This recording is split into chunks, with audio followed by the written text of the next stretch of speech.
Welcome everyone to another How to Solve an Event Planning Nightmare Like a Pro. Weddings can be incredible, or they can be a nightmare, or a bit of both. The one thing for sure is any special event is only as great as the guests who are attending them. You never want to be the guest who puts a damper on the whole event and causes a whole drama situation. We've all seen egregious behaviors go down at a wedding, from drunken people to throwing up to somebody wearing red that's not in the bridal party, that's not a part of the color scheme, but tries to get in every picture with the bride. You know that all the cameras will be just featuring this red dress everywhere in the videos and the pictures. It's inappropriate. So, I am going to share today, I think I have 10 tips on how to make sure that there's no bad behavior at your event. Now, I'm doing the example specifically based on weddings today, but it can go for any event. So, last night on Prime Video, I watched a movie called The People We Hate at Weddings, or Those People We Hate at Weddings, something like that. The point of it was the mom and her two kids who were just filled with drama from the start in their lifestyle, how they communicate with each other, everything. They go to their sister's wedding from the mom's first marriage and they just wreak havoc from the from the welcome dinner to the rehearsal dinner to the actual wedding day. They were just terrible with just so much drama. And the mom, when she kind of had like an epiphany, she's like, we are those people. We are those people that people hate at weddings, the people that just cause havoc. And so I decided, that's true. There's so many things that happen at weddings that can cause it to be a disaster. So we're going to talk about that today. My name is Melody Dixon, CEO and founder of Pro Event Planners, curators of eco-focused events. I take care of people who are just steep in all things sustainability in their life, in their business, and in their events. When they hire me for an event, they know that there's going to be no single use plastic containers, no wasting of food, minimal to no paper, and all the things eco. I also support people who have no idea about sustainability. They just know that they're wasting things at their events, or they want to make a change, and so they reach out to me and I hold their hands and we take little eco-focused steps that make a bigger impact on the environment over time. So what's sustainability? Sustainability is meeting the needs of the present without compromising the ability of future generations to meet their own needs. That means we don't finish it all today. We get to be expansive and live and create and invent and have fun and all the things, but being mindful that, like my children, your children, their children's children, and people 10 generations deep get to have access to the same resources so that they can be expansive as well and live and enjoy and have fun and invent and create and all the things. Now, there are three pillars to sustainability. The first one is the environment. We get to reduce the use of what we're already using, reuse what we have, and recycle. I like to squeeze in a fourth, upcycle, convert the old thing into a new thing and start the whole cycle all over again. Number two is economics. If we are making something eco-focused, then it's going to make us money as well, or save us money, or save us time. It has to be beneficial. You shouldn't be just spending your money being eco-focused and it's not giving you any kind of benefit. Number three is social responsibility. This is where we love each other as ourselves. We make sure homeless are fed, they have clothes, they have health care, food to eat, and they're safe. And we also provide a means for employment for regular people to be able to take care of their families with honor and with pride, and be a contributing member a positively contributing member to our community. All right. So that's what we're doing with sustainability. So before we get into the 10 tips, I am going to share with you my experience with unruly guests. Now, for this particular one, please make sure that there's no children around. This one is a thing and a half. It was quite a few years ago, early 2000s, and I had a bride who was a pilot. So she was, she would come in every so often. We would talk and plan and all that. But for the times that she couldn't be available, she had her next door neighbor, who is her best friend and her matron of honor, be her mouthpiece, so to speak. So she would attend the meetings when the bride couldn't. So we developed a good relationship, and everything was going great. It's wedding day and everyone's excited and we're all set up. Hey Dahlia. Good morning, beautiful. Today we are talking about, make sure there's no children around. We're talking about event planning nightmares that I'll give you solutions so you can solve it like a pro. And today's nightmare is unruly wedding guests. This particular example I'm about to give happened earlier on. Hey, Crystal, Lady of Harp, thanks for joining. On today's nightmare, we're talking about unruly wedding guests. So you're just in time for me to share some stories of what happened to me in the past. And then I have 10 tips on how to make sure that this doesn't happen at your wedding. So early 2000s, I was planning this beach wedding for a client of mine. She was a pilot, so she's flying back and forth and she couldn't attend all the events. So she had her next door neighbor, who's her best friend, attend the meetings that she couldn't. And planning went well. It's now wedding day. It's 4 o'clock. Everything is set up. Beach is set up, all the things. And we're just waiting for the ceremonies to start at like 4:30, 5 o'clock kind of thing.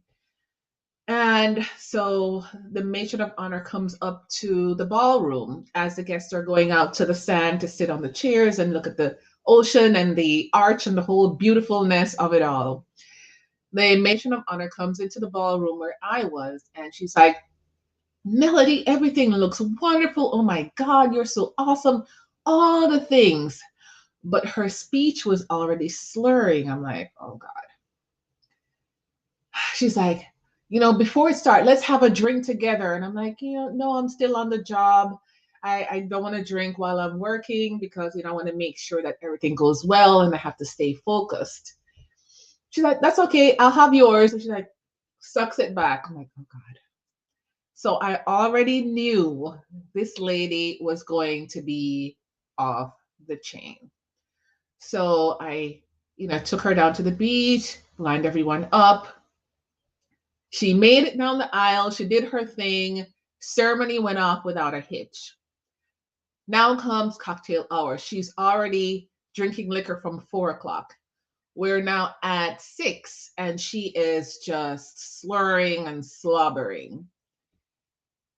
After cocktails, after dinner, all the toast and everything. I mean, it's dancing time, and she was just loud and horrendous. She's on the dance floor dancing. Now, this lady she is, I want to say at the time, she was mid 50s going towards 60s. She's on the dance floor drunk. And she lifts up her dress over her head and all her underwear and everything is just out. Everyone is watching that. And I'm like, oh God, let's dance and kind of lead her off the dance floor, kind of trying to be in the partiness of it all without trying to cause a scene. But everyone was already like pictures and videos and everything. Took her off the dance floor, sat her down, offered her some coffee. She's like, no, she's fine. I'm like, no, ma'am. No, ma'am, you're not fine.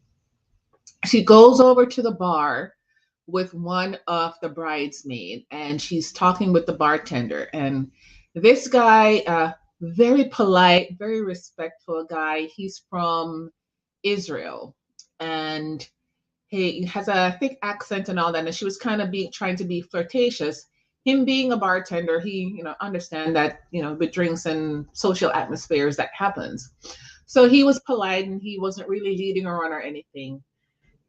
The woman proceeds to put her hand in the bridesmaid's underwear, swirl it around, and stretch her hand to the bartender's nose. He lost his mind. He lost his mind. He was so upset to the point where he was trembling. He was so upset. And we had to take him to another room and calm him down. And then, I mean, she had to leave the party. She was done. She was done. She was cut off from the bar. It was done. It was horrendous, Crystal. Horrendous.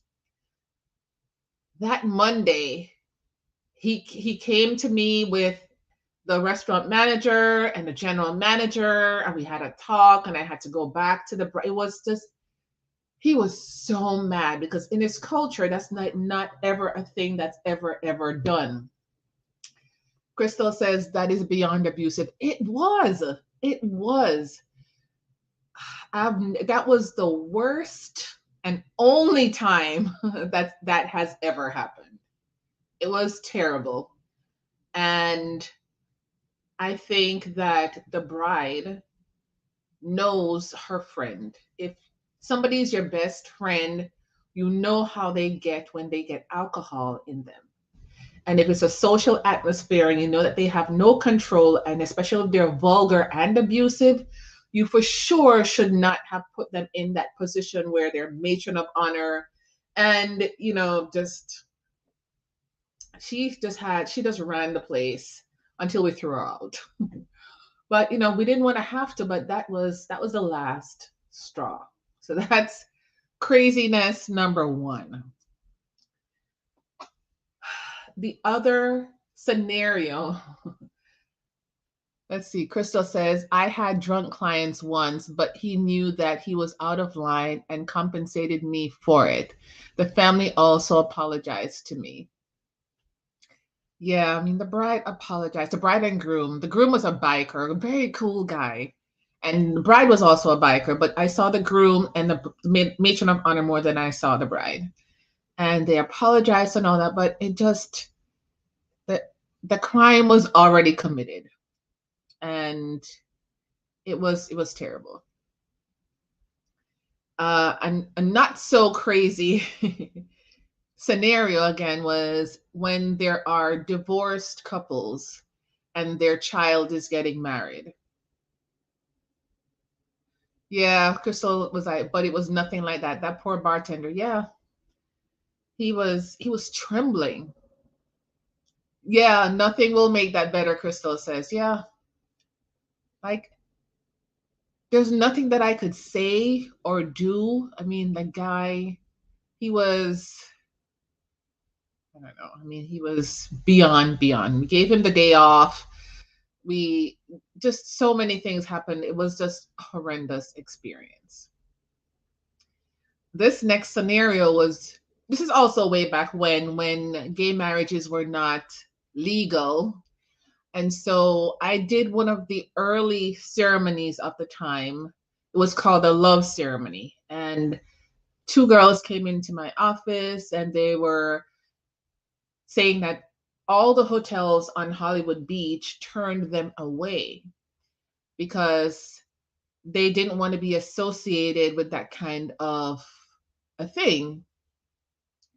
And they were crying and they were like, they just want to be together and all that stuff. And I'm like, okay, I'm not about that lifestyle.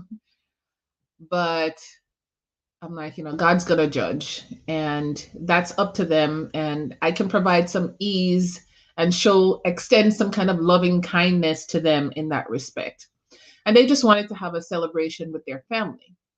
Little did I know that one of them, their parents was divorced, and a lot of the family members didn't agree with the lifestyle, so they just kept on calling and sending hate messages and texts and just making a whole thing. So the whole experience started off just being fraught with just, I don't know, angst and anxiety and stress. So I told them that, even though I'm not about that lifestyle, I understand what they're going through and I'm going to extend some kindness and help them with a beach wedding. So we did that. That was great. And when the family, the ones that did come to check in to the hotel, I had to make sure that they were at opposite ends of the hotel. I had to put the mother of the bride and her new husband at one end and on a different floor, and then father of the bride and his new wife, separate floors, separate ends. So the only time they would really see each other is at the actual wedding, because we didn't even do a rehearsal because we didn't want to do we didn't want any drama, any more drama before. And it went well. Ceremony went well. They were great. They gave me a great review, all the gifts. Two brides. Crystal, that is such a touchy subject, but I respect your point of view. I really am not about that lifestyle, but I also know that God calls us to love our neighbors as ourselves. And so I extended whatever loving kindness I could. I made the process easy for them. Gosh, it was a beautiful beach wedding and they were happy. I mean, even when the dancing, the father of the bride, even though he came, he didn't want to do a dance with her. And so her brother did the dance with her. And we knew what it was and we did the best we could with the experience. Nowadays, it's been gosh, over 20 something years. Nowadays it's more acceptable and it's more like it's nobody's raising their eyebrows or anything too much anymore. It is what it is. There's so many more craziness happening in the world that scenario is the least of our worries. So those are two scenarios that happened to me in the past. And there's been more. I mean, the funniest one was a few years ago. This is more recent. I had a renegade minister who the bride decided that she was going to use her mom's minister, and the minister didn't show up for the rehearsal. And I met with the minister in ample time before the ceremony started and explained this is what they're going to do, this is what they want, so on and so forth. And the minister's like, yeah, Melody, this isn't my first rodeo. I've done many, many weddings. I'm like, okay, I'm not trying to step on any toes. I just want to kind of bring you up to speed as to what the couple wants. The minister did her own thing, did everything so different and so crazy, to the point where the father of the bride, when they said, the bride comes on the aisle, the father standing with her, and they're waiting for the minister to get to the part who gives this woman, so on and so forth. And they're waiting and they're waiting and they're waiting and they're waiting. Nothing is happening. And we're like 15, 20 minutes in, and the father of the bride is still standing there, and the minister is going on and on and on. So the father decides to sit down, and he's so brokenhearted because he's been dreaming of the time when he'll say, I do, to give away, who gives this bride? And he'll say, I do. And I had to go up on stage and whisper to the minister, can you please say the part? She's like, this is my church and I can do whatever I want. I'm like, all right, ma'am. And then she eventually said it. The father had to go back up and she eventually said it. I mean, this minister, even when it was time to put on the ring, instead of having the bride do her hand like this, and so the groom can put the ring on, like she's holding out her hand to the groom, she had the bride do her hand like this. And so the groom had to put the ring on from this way. It was such an awkward position. It was just awkward. But, it's when you don't vet your vendors, that's what happens. When you have a vendor who is, and yes, a minister is a vendor because there's a fee for the minister to perform the ceremony. And if they are not willing to understand the vision of the couple or do it the way they want, you know, during the ceremony, they hijacked the wedding in essence. So it's on video, it's on pictures, on social media, all the things. Their hand up like that, the bride's hand, and it was just weird. So it makes sense to be aware of who's coming to your wedding and who you have servicing your wedding. So I'm going to give you 10 tips, 10 tips on how to make sure that your wedding guests uh, are not crazy like that matron of honor or warring like that the two brides and their parents and their new stepmom and stepdad situation, or the renegade minister. Number one, and some of these are minor things and some of these are major things, so we're gonna intermingle them, but these are 10.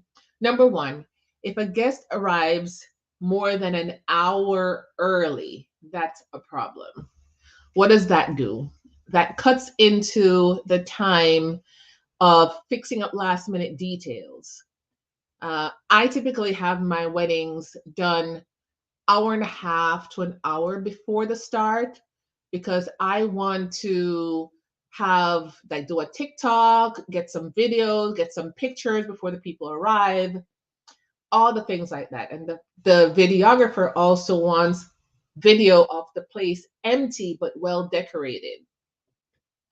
And also sometimes the couple may do a first look in the ballroom space. And so if you have guests arriving, they're going to see the bride before the time and they're going to be privy to what the first look is like, and it's not going to be a private intimate moment. Even though you have like videographer and photographer there, they're typically, and me and my staff, we're all dressed in black and we're quiet so that the couple can have their moment to, when the groom turns around and sees a beautiful bride, we want to make sure that we capture his face as he's looking directly at her, and the smile and the tears and the gasp and all the things. If you have people trying to find their seat and asking questions, it's going to take away from that experience. So if you're a guest, do not show up more than 30 minutes prior to the wedding. Number two, arriving too late. So now the bride's going the aisle and the guest is entering as the bride is going down the aisle. As the bride is entering, the minister will say, all rise, turn to salute the bride. So everybody turns and looks towards the door, and flashing cameras, video, everything is happening as the bride comes in. And I typically have my bride, of course, hold the bouquet kind of below the boob line and pause at the entrance so that she can take in the moment, first of all, and look at all the loved ones and the friends there to celebrate this wonderful day, but also for video and pictures to be taken. And then she walks down to her music.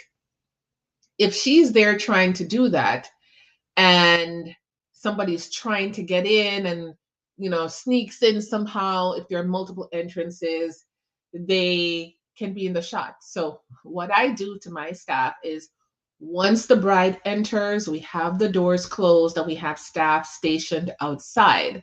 So anybody who's trying to enter at that time, they can't enter until the bride is already down the aisle. Number three, and this has happened to me it has happened once at a beach wedding.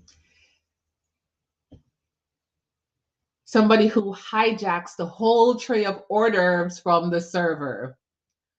Let me tell you, that was one of the bridesmaids. She, you know how while Right after the ceremony, the couple and the wedding party, they go on the beach to take all the pictures, and everyone goes into the cocktail hour, right? When the pictures are done and everyone's coming in, I'm sure by the time everybody's hungry. This particular bridesmaid goes by the entrance to where the servers are coming out with the trays, takes the whole tray and goes to eat it. I'm like, that's so rude. There's going to be food, there's more people who want hors d'oeuvres. And she took the whole tray and ate it, and the servers came to me. But by that time, she already had her hand all over the stuff, and I'm like, I can't even serve that to anybody else.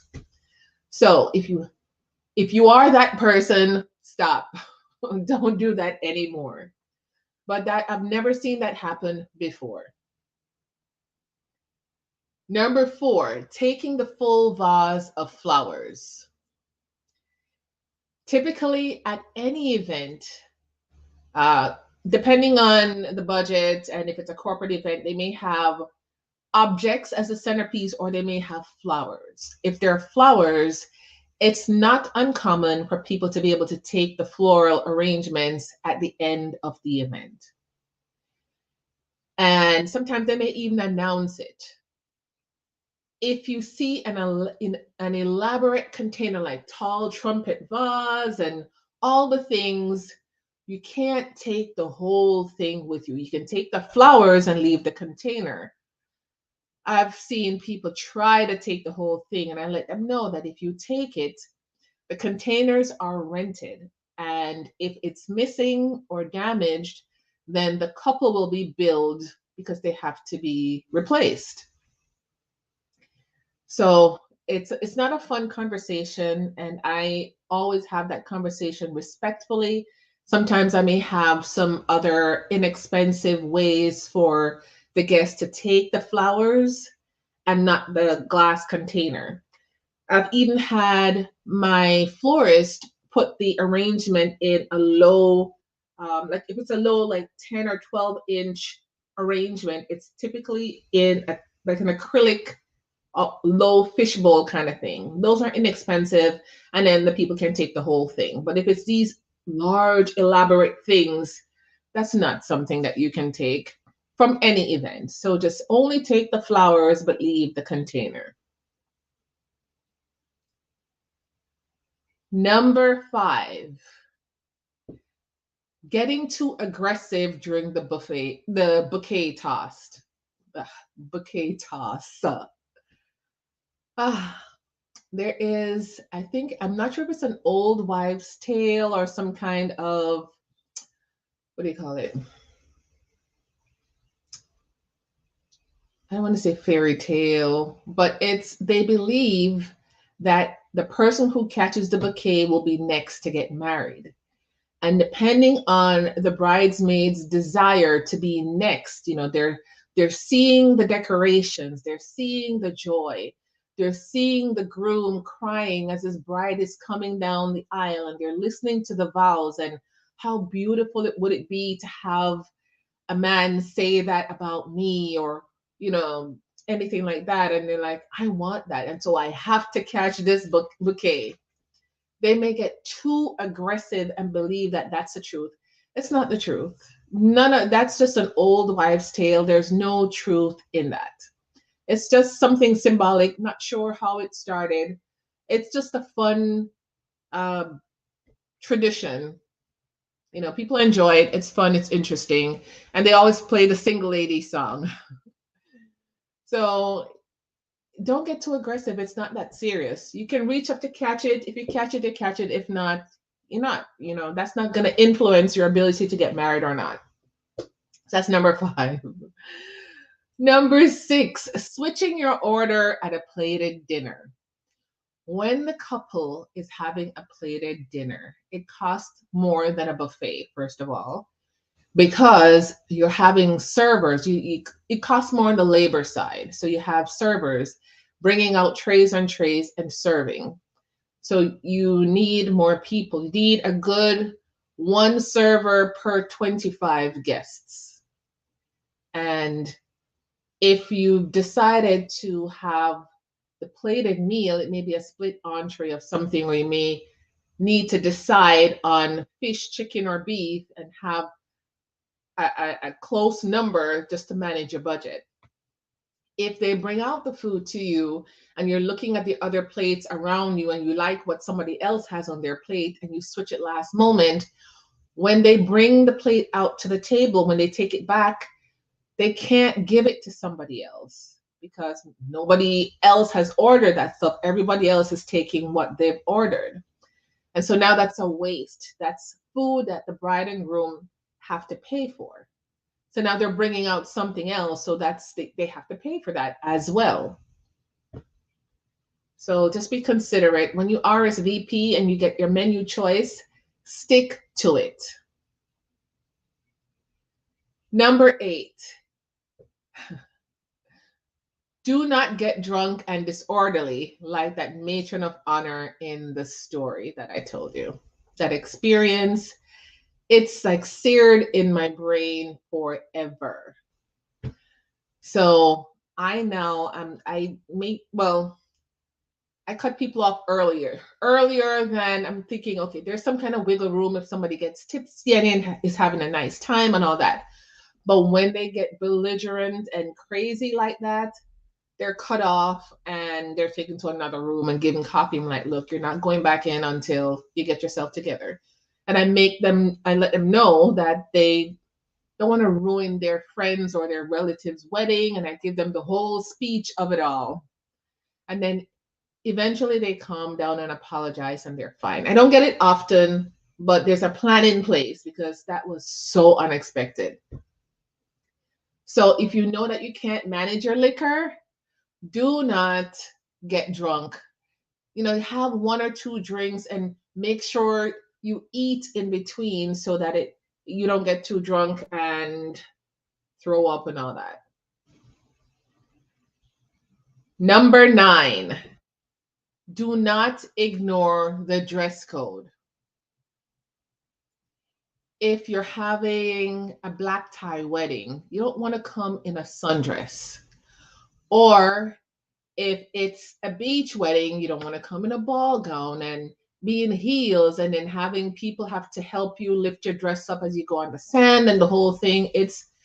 That's not the dress code. They give you the dress code so you can be comfortable. And so if they have a theme going, it'll be seamless across the crowd. So when you look on the picture, you can say, oh, this was a beautiful beach wedding, or this was a beautiful spring garden wedding, or this was a sexy black tie affair or something like that. You're doing it for the couple who's getting married. It's like a gift. And number 10, if you can't make it anymore and you don't let anyone know, that's a problem. Because you RSVP'd. It's almost like a contract. You say that you're coming, unless it's some dire situation where you got sick and you can't come anymore, then a quick call to say this is what is happening. Or if you're on your way and you got in an accident, okay. If you're not carted off in an ambulance, then have somebody say, this is what's happening. I'm going to the hospital, just to let them know. Because weddings aren't cheap. The average cost per person just for food and liquor, if you're doing open bar for 4 hours and plated meal or even buffet, you can expect a good 80 to 150 plus per person, depending on the venue and what you're having. So it does. Hey, Monique, thanks for joining. Today we're talking about event planning nightmare, how to solve an event planning nightmare like a pro. And today's nightmare is, I guess, bad wedding guests. So we're at number 10. If you can't make it anymore, let somebody know. Because the bride and groom spends a good 80 to 150 plus, depending on the kind of decor and the venue and the kind of liquor, whether it's top shelf, or something like call brands, which are inexpensive, to whether you have one entree to split entree. It varies. So the range is like $80 per person, can go all the way up to $150 plus per person. When you figure the cost of the venue and the food and the decorations and all the entertainment, you add that number up and divide it by the number of people attending, and you get the per person price. It can be costly. So when you RSVP to a wedding and say that you're coming, and then let's see.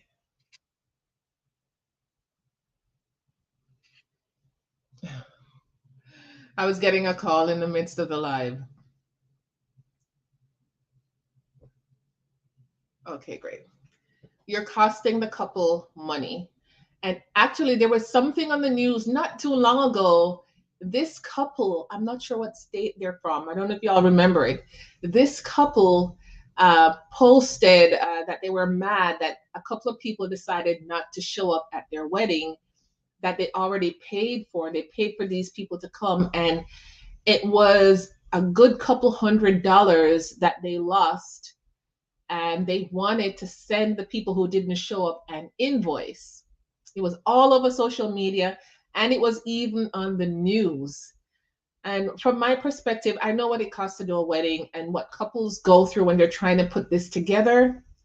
And they have to save money and put money aside and negotiate and I ask for discounts on their behalf, and I throw in free things. There's so many things that go on behind the scenes.